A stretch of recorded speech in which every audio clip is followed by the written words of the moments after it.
Minister, you and I have been here before, and I've already congratulated you. There's an urgent need for the mental health bill to be enacted. It was an absolute damning indictment of the last government that had failed, and I've praised you for your work, and I fully supported you with that bill, but it fell.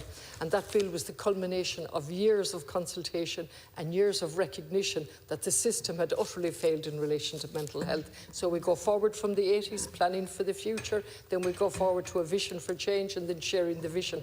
What didn't change was the system on the ground, which is a revolving door we see in Galway and other institutions in relation to suicide, and then the failure to provide beds in relation to people with eating disorders.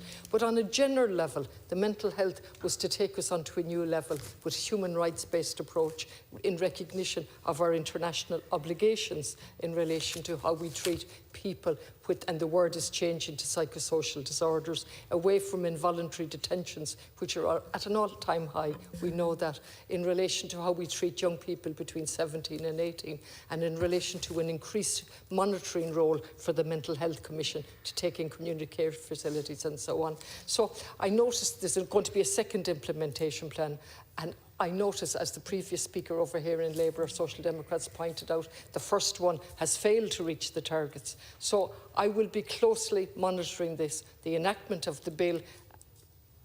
One is getting confused here with the amount of seconds I've left. The enactment of the bill and then the implementation plan to mean something.